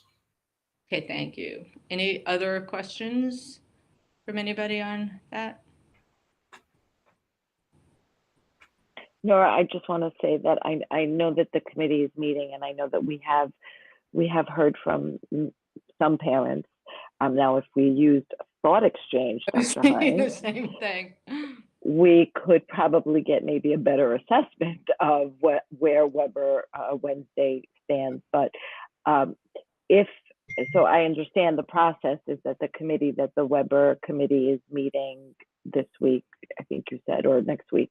And Tomorrow. Tomorrow. Okay. So once, I think we're just hopeful that the committee will continue to assess, and if we could possibly get an update again back from the committee or from you in maybe, you know, after the meeting, or if we want to discuss it at our January meeting, just to kind of close the loop and let our community know that we've heard them, and, you know, we've done our due diligence in looking at how to operate Wednesdays. And I do think, by the way, I really am serious. We should look at thought exchange. I don't know how fast we can get thought exchange contract signed and done, but it would be great to use that. Tomorrow. We'll do it tomorrow. Right. Dr. Hines- Dr. Hines, we're counting on you to get He's up. doing it right now. I think he's signing the contract. I have a right feeling I'm going to have a now. homework assignment tomorrow. Excellent. Thank you. I think Rachel and then Deb, or Deb and then Rachel. I just wanted to thank you for continuing to look into this, because given the volume of emails that we've been seeing, even without thought exchange, I think there's significant concern about the day from Weber parents. And I think at the very least, I know you touched on the music issue, but maybe as this next evaluation and look at how the day is goes, when you report back as Emily requested, which I think would be great, maybe we could give the community a little bit more understanding of what the trade-offs are if we do or we don't have Weber Wednesday, and what they're supposed to be getting out of the day that's different. Because I know there was a description at the beginning coming out of Weber of what we hoped the day would be and maybe the reality, and the reality has evolved a little bit as things do. And so it may not still match up to what that was. And it would be nice, I think, for people to have a little bit more detail, because maybe they would have more of an understanding of what's supposed to be achieved by the day. Thank you. Deb? Thanks. So I'm glad first of all, thank you very much for looking into this. I echo Rachel's sentiments, because we have been getting a large number, as you know, of parents who have been questioning the wisdom of Weber Wednesday. Do we know, and also there's extreme fatigue, Zoom fatigue, Google Meet fatigue. I mean, I know I have it after being on my device all day in meetings, and I'm sure it's not easy for the students. So any day we can have them in school, I think, and away from those screens is a good day. But I'm wondering, in terms of the delivery of curriculum, do the teachers, have the teachers assessed in their own minds whether they are where they want to be this year in relationship to where they were last year, in terms of where they are in the delivery of the content?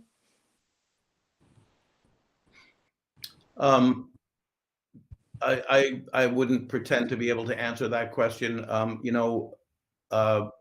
don't even know if you're talking about Weber in particular or in general, all of the schools. No, the Weber Wednesday. Yeah.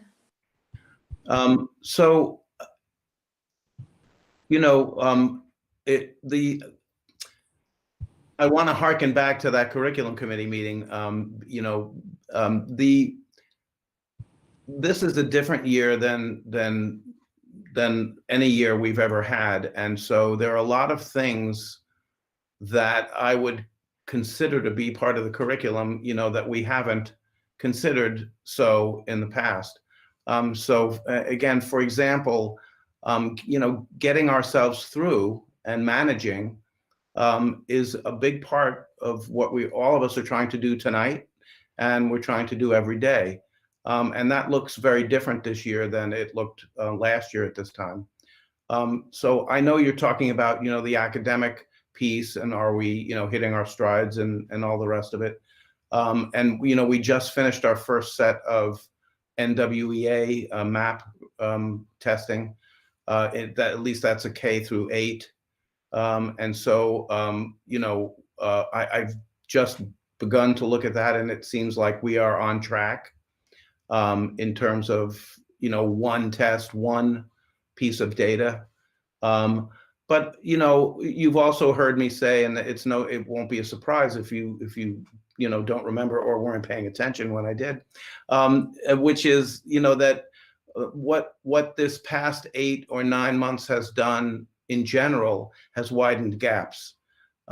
Students that have tended to fall behind have probably tended to fall behind more because they just haven't had the same kinds of supports because we've been, kind of adjusting as we go. So there's a lot of different answers to that question. I think I gave you 3 short ones. But, I'll say this, as I try to get into at least 1 or 2 schools almost every day. I'll end by saying that I was probably the most wrong administrator in terms of, saying how we should come back. I was not in favor, if you remember, of us coming back to the elementary schools all in. And it's been really rich and productive work there. And similarly at Weber and at Schreiber, I see great things going on in the classrooms when I walk around. And so I think, although it's been difficult, I think people are doing a great job. And I think there's a lot of gratitude that we sometimes don't always see from kids, to be in school. So that's kind of a really long answer without answering your question, to kind of hitting the edges of it. I believe Dr. Hines has a question, and then Emily, I'm not sure if you still do. Your hand is down, but I know Dr. Hines' hand is up. Yep. I'd love to ask Dr. Miele a question, but I won't do that.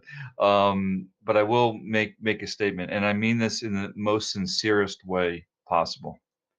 If and when we make changes or anything that we look to shift in any way, it's because the educators feel we need to do it.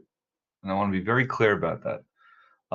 In as much as I really support and want to know what our parents are thinking, in the end, it's our educators who are going to make those changes when they feel the need to make those changes. The second thing I want to say is the teachers, because Deb, you asked a really good question, compared to last year, are the teachers where they should be? And I want to say, and I mentioned this, I think, in one of our meetings today, our teachers and administrators have worked so hard, and not just here, I really believe it's in every school district, that they're June tired in December. They are really, really shot. They have really expended a lot of energy in a short period of time. And it is critical that all administrators, teachers, that they reinvigorate themselves and recharge themselves over the December break. So I just wanted to make those 2 comments before. So thank you. Thank you. Any other comments? Rachel?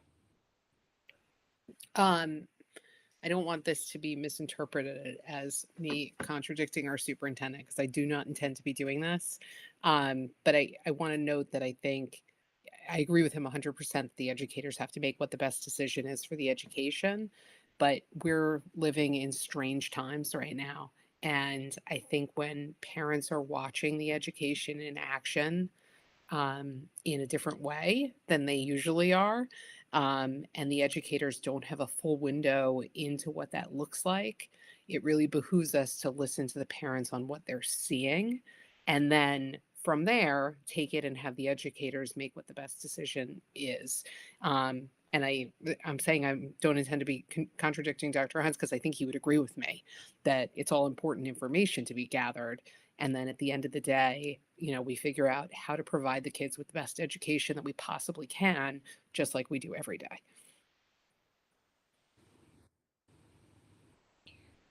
I do have a question. Yes.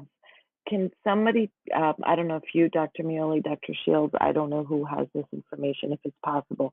How many students are taking music at Weber? Is it every student? I don't remember, it was a long time ago for me, from when my kids were, but it would changing the way we deliver music affect the entire student population? Would it affect a small portion of the population? Because I think, Dr. Miele, you did say earlier that having Wednesday at Weber allows us to deliver the music program, correct? Did we hear that correctly? Excuse me, I just want to piggyback on this question, because we did just receive 2 emails and I wasn't Well, sure. that's why I'm asking. That's why I'm asking.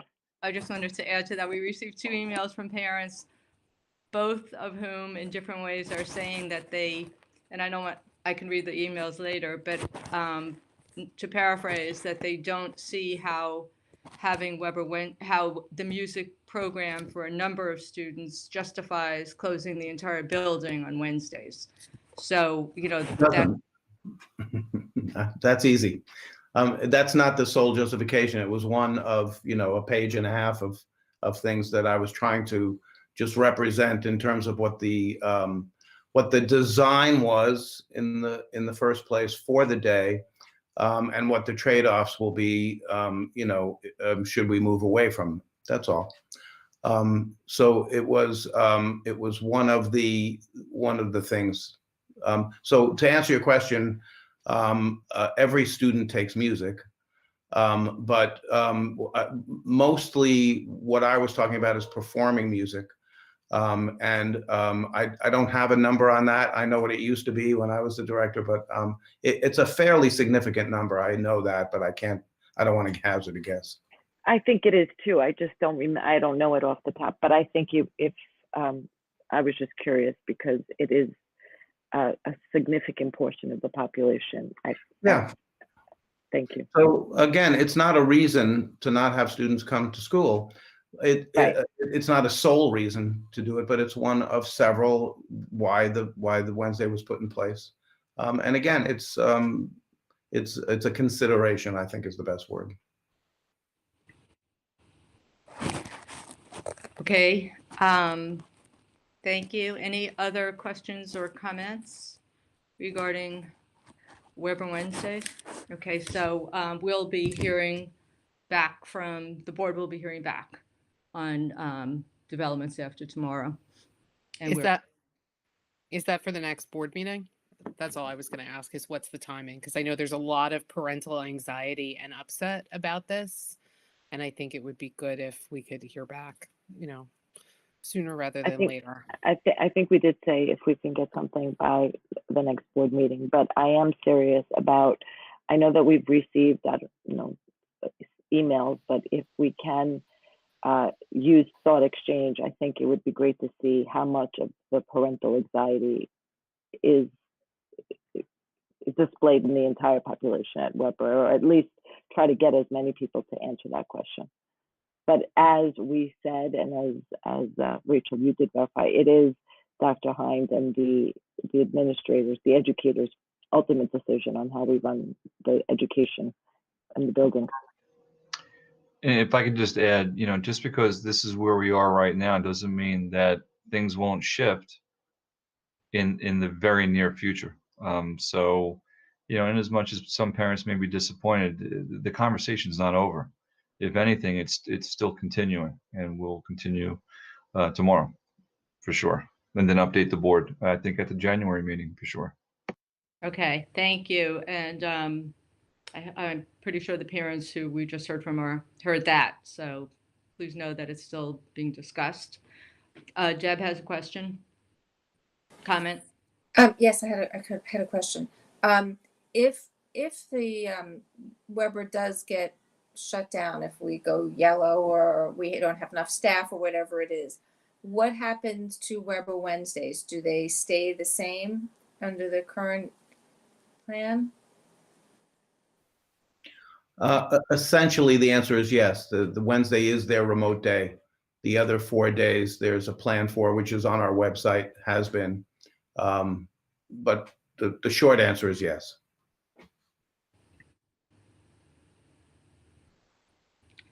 Okay, I think we're gonna move on to committee reports.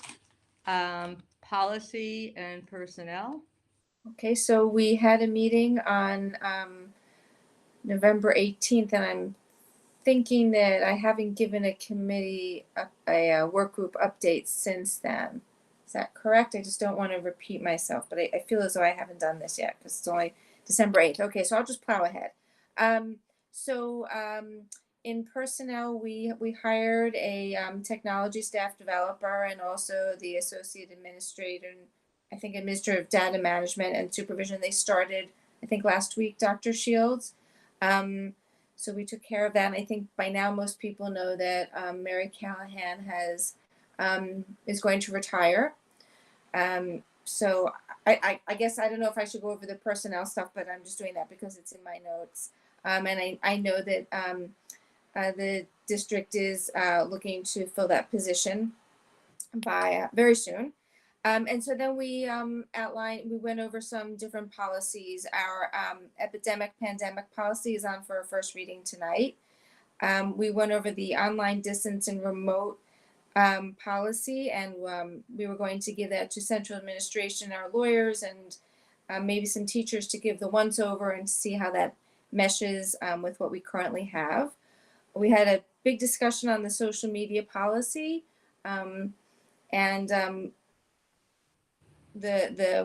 we've begun to draft a sample policy because NISBA does not have one. So we're going to bring that draft back to the next meeting. We are revising the news media policy, the chain of command policy, and also in later this month, we're going to be bringing on the policy about equity, inclusion, and diversity, and that's on for the 16th of this month. I think that covers the highlights. Thank you. And when is the next meeting? Just December 16th. Oh, Next week.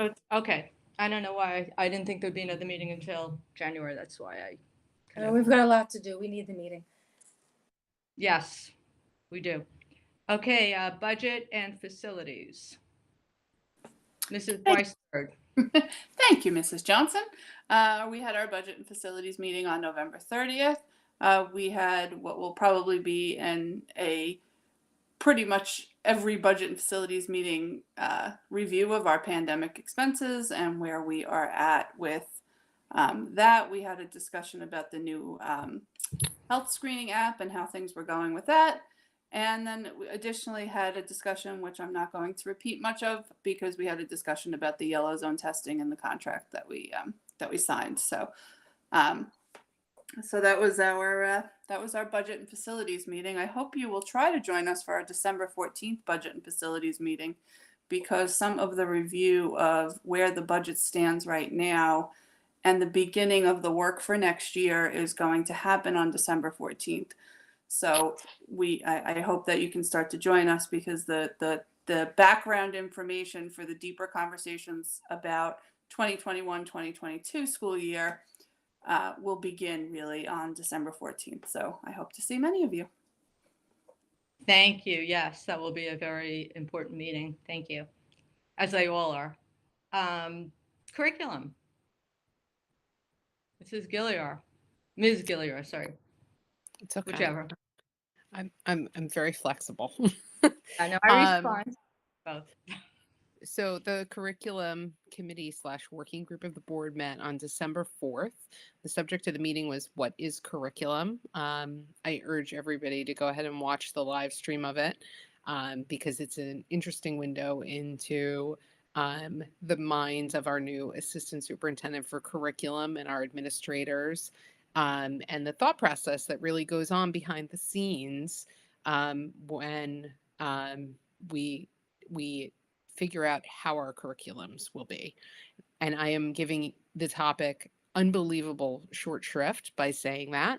But the conversation was a lot about what a curriculum is and how curriculums are created. In addition to Dr. Hines and Dr. Muley, we were joined by Dr. Kim Liccato, who's principal at Guggenheim, and Mr. Nick Schratweiser, who is our new assistant director for physical education. It was a very interesting conversation. If you listen to it and you have questions or comments, you are always welcome to email the board at boe@portnet.org. We will be meeting again in January, and the topic will be instruction, because we are starting with our roots this year. I'll look forward to seeing you all in January. Thank you. Thank you for that. We have not yet had a safety and substance abuse meeting, but I believe that we will start having them in the new year. I see Mrs. Weisberg shaking her head. Yes, thank you. Okay, good.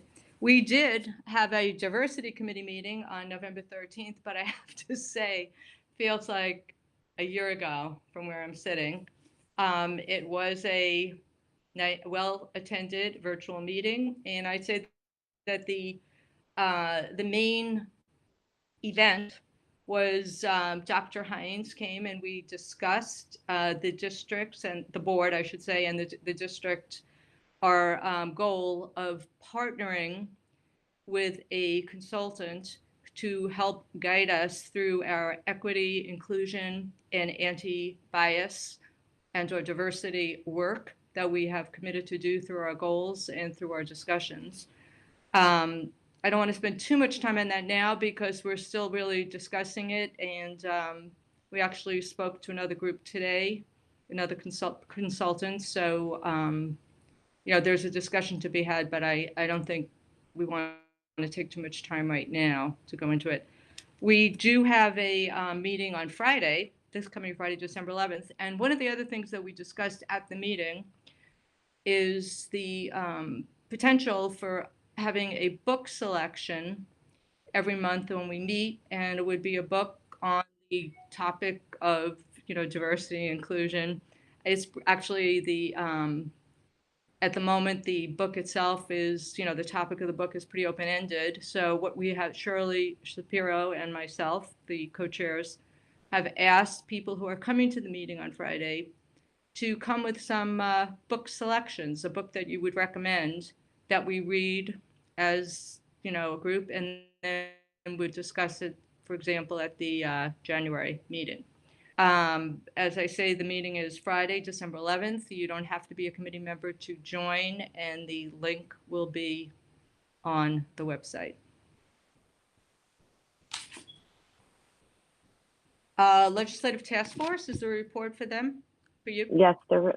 The Legislative Task Force is actually going to be meeting tomorrow at 11 a.m. to discuss a few topics, one of which we alluded to earlier, which was regarding the yellow zone testing and the expense that school districts now are incurring based on this new unfunded mandate. And as a board, we had discussed perhaps putting together a letter to our legislators asking for help in the funding.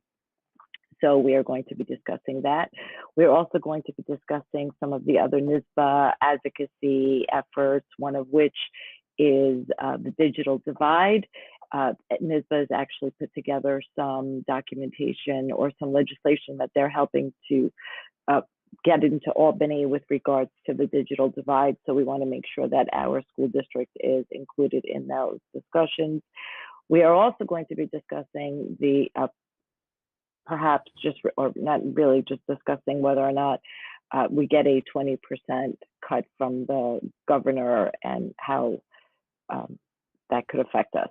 So we are actively starting to advocate to our legislators for more funding from Paul Washington, and also to the community, making the community aware of what could be happening as far as cuts or how it could affect us. So tomorrow, 11 a.m., it is a virtual meeting. It will be live streamed on our YouTube channel, so please join us. Okay, thank you. We're up to our action items, and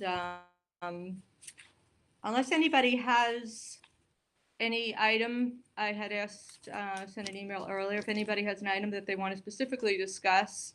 I did pull out all the very, very generous donations that we received in this, this month or recently. So if nobody has anything specific, I'm going to just do the consent agenda for tonight, and I'm going to make a motion for approval of items 11.1 through 11.6.3. Do I have a second? Ms. Bays? And if Ms. Callahan could do the roll call, please. Yes. Mrs. Johnson, Yes. Ms. Weisberg, Yes. Ms. Bays, Yes. Ms. Brooks, Yes. Ms. Epstein, Yes. Ms. Gilliar, Yes. Mr. Greenstein. Yes. Thank you. Okay, thank you. One moment.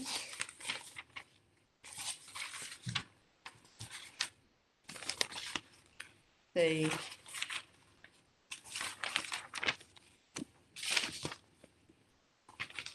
Okay. Sorry that got delayed. We're up to agenda item 12, which is the board policies, and we have two policies tonight. Policy 5129, which is, and policy 8131.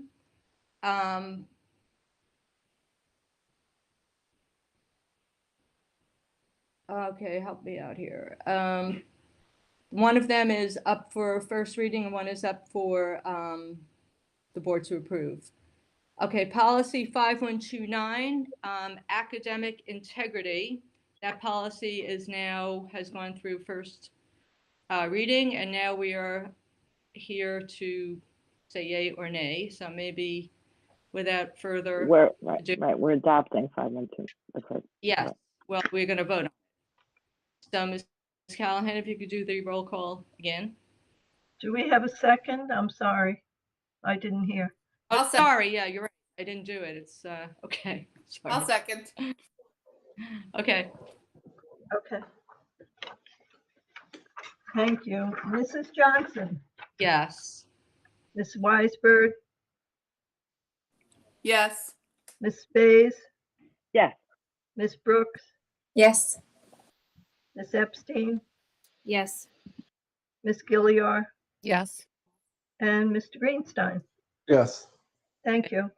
Thank you, and hold that thought because now we have policy 8131, the epidemic and pandemic policy, which is up for first reading. Do I have a second for approval? Okay, Ms. Epstein. Are we, this is We the don't. first read, so We're we don't just doing approve first anything. reading. We don't First do We anything. just Oh, discuss it, right? Reading. Oh, Right. yes, you're Correct. absolutely right. And would anybody like to comment on the policy 8131? Any comments? Okay. Thank you. Old business. Any old business? Any new business? Nora, I don't know if this is old business or new business or a combination thereof. I just wanted us, Dr. Mealy, I think, just for the purpose of reminding the community that we sent letters, I believe letters have gone out to the elementary school students that are in the fully virtual. We had talked about when we went to our fully virtual school platform that we would have a re-signing for January, right? Could you just give a little bit of the details and where we are in that process? So short version, when we initially opened the elementary, the fully virtual learning platform, we had envisioned a commitment for the year, and then we decided to make it only until January, and that we made a commitment to the parents that they would have the opportunity to opt in or out in January for the second half of the year. So I sent out a letter last Monday to all of the elementary families, giving them that option and asking them to make that second commitment by the 10th, which I think is day after tomorrow. I sent a reminder yesterday. So elementary parents should be alerting their principals if they wish to change. And the changes will be enacted starting on January, I think it's 19th, the day after the Martin Luther King Day. I don't have the calendar in front of me, but I'm pretty sure that's the date.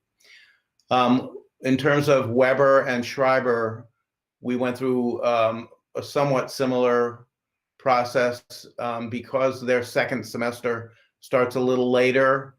Schreiber, I believe, is February 1st, and Weber is, I think, the 25th of January, something like that. I spoke with Dr. Pernick and Mrs. Javelin, and we will be sending out a similar letter right after the holidays, giving those parents the opportunity to do the same, to decide to stay where they are, either hybrid or fully remote, or to switch. And the stay is until June, right? There is no, if they make the commitment now, it's through the end of the school year. Yeah. That's a question. Yes. Thank you. Thank you. Okay, thanks. Larry, comment, question? Yeah, just another item of new business. The governor recently declared Juneteenth to be a state holiday. And at the moment, it's an in-person day for our school.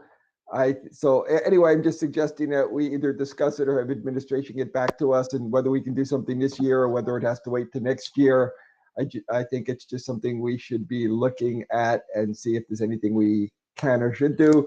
If we close that day, we have to find another day somewhere. So it's not as easy as it sounds, although I'm sure we would all love to be able to do it.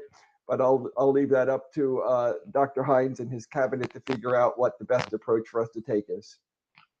Yeah, we'll take a look at that, Larry, and then we can report back to the board once we have a decision for you. Larry, do you know if they moved any Regents exams as a result of that?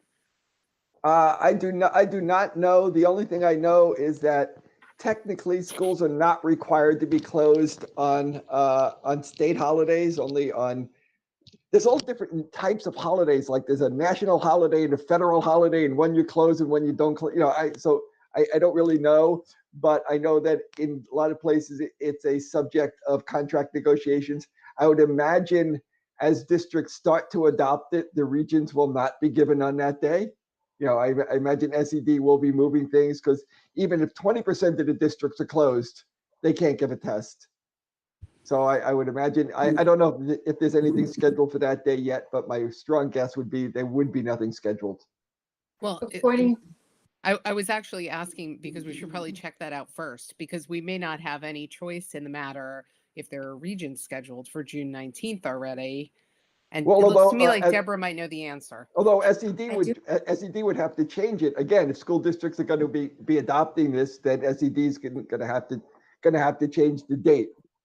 Does it take effect immediately, Larry? Yes, it is a holiday as of now. Okay. I actually do have the answer. If I always do. There's a memo from State Ed from August 2020, and it says that no state examinations will be administered on Friday, June 18th, to allow for the weekday observance of the Juneteenth holiday. Juneteenth happens to be on Saturday, but there will be no state exams on Friday, June 18th. And just like that, Deborah had it. So they beat the governor to knowing that it would be a holiday. Sorry. Thank you. Yes, I do. Larry, it sounds like the good news is school's actually already closed because it's a weekend. So it may be something that we're able to. Well, although the 18th is the day to celebrate it, just like we would celebrate every Saturday on a Friday, but yeah. But at least school is actually closed on the actual date. And high school's already done for the year, so they're not in school anyway. But there are other students in the school in the district. So yes, but I guess it's a little easier now than if it were a Wednesday. So anyway, that's why so we'll leave it up to the administration to see if there's anything we can do. And report back to us at some point. I guess there's no immediate hurry, especially if there's any negotiations needed to figure out any swaps if we have to do them. Okay, thank you. We want to read the emails that we received during the meeting into the record. We'll do that. I'll just read the first one that we received is from Ms. Jean Marie Lavigny.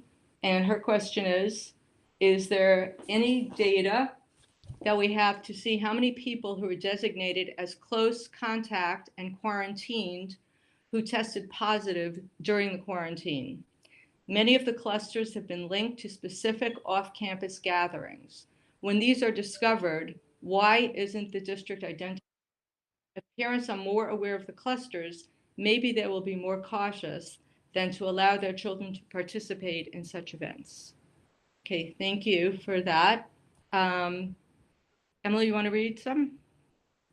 Yes. We have a couple of others, yeah. Thanks. Yes. We have an email from, wait, hold on, I'm sorry. I lost one. Here you go. Okay, we have an email from Rachel Garmisa. Music is the reason for having the building stay closed on Wednesday. It is time to admit this has been a failure. I beg the board to come watch a student from Weber on Wednesday. We have an email from Stephanie Feldman. I am currently listening to the board meeting and I'm so concerned about what I am hearing. I am not understanding how this failure of a day is being hinged upon the fact that Wednesdays are beneficial for the music students. This is unfair to the rest of the student population. Meeting in a class of 100 students with one teacher is simply educational neglect. I am a teacher in the Great Neck School District, and throughout their hardships this year, they have remained open for the well-being of their students. This, quite frankly, is an injustice to the middle school students of Port Washington.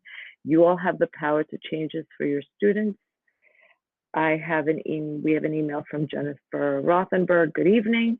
I'm resending this email after watching tonight's Board of Ed meeting. I am beyond disappointed that Wednesdays at Weber will remain remote and largely unstructured. Students need to be in school as much as possible, and if they are not on school, needed to be provided structure during the school day. Many students have an hour and a half to 2 hours of unstructured time on Wednesdays. I don't know how that furthers education in the whole child. I think that's it that I see written. Is there another one? There's one more from From Jean Marie Lavigne that just came. Line of it, the rest. Yeah.